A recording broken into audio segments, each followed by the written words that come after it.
Hello everyone, I'm Buck WSR Weezer, putting the do into do-it-yourself.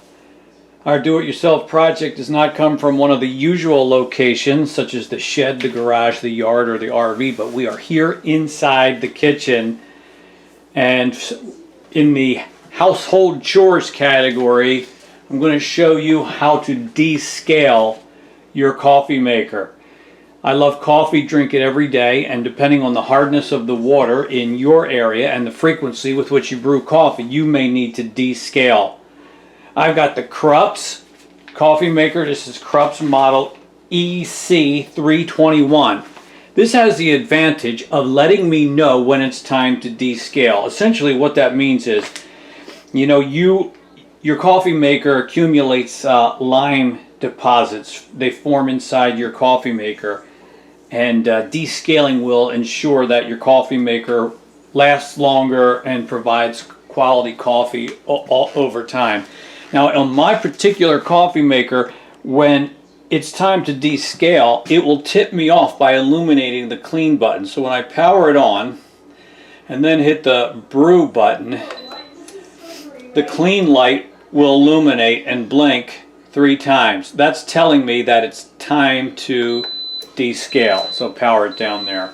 And now I'm going to show you how you can descale your coffee maker.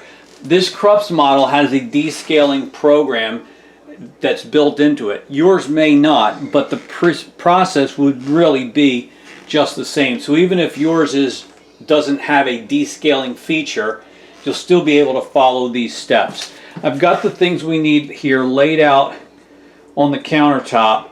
And we've got 17 ounces of cold water inside the carafe. Now the descaling chemical that's going to be used is either citric acid, and I have weighed out here on the scale 1.5 ounces of citric acid, which we're going to add to the water and mix it in. If you don't have citric acid, you can use equal parts of water and white vinegar.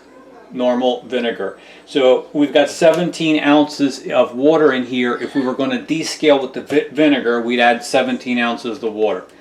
But we're not going to use the vinegar. That's just an option if you don't have citric acid. I'm going to use the citric acid. We'll add it to our carafe and dissolve it into the water.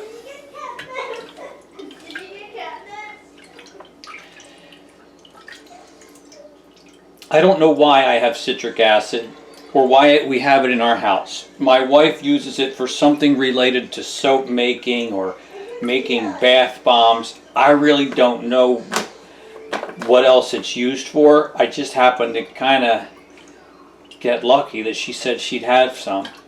I would think most people aren't going to have it, and you can just go with the equal parts water and vinegar to descale. Alright, so you dissolve that thoroughly in the water, and then we're going to add it to the coffee maker, just like you add your water when you're ready to brew coffee.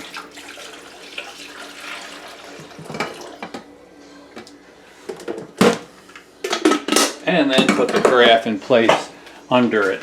So now in my case, the next step would be to start by pressing the clean button. We'll power it on, then press the clean button. So we light up the clean, make sure the clean button is lit up first, and then we hit the brew button to start the descaling process.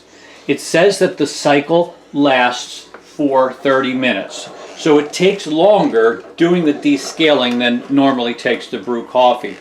Now again, if your machine doesn't include a descaling feature, then you're just going to brew the water through the water vinegar mixture or the water citric acid. You're just going to use the same brewing feature, and it will still work to descale your coffee maker. Alright, so I'm going to pause the video. We're going to let this take all of the time that it needs to descale, and then we'll come back for the next steps after this part's done. Okay, our descaling cycle has come to an end. So what we're going to do is dump out that water down the drain, and we are going to take the next step, which is to fill up our coffee pot to the 12-cup line and run a brew cycle with just cold water, no coffee, through the machine using the brew cycle. So filling up the water right now, and we'll take that step. The truth is, we're going to take this step twice.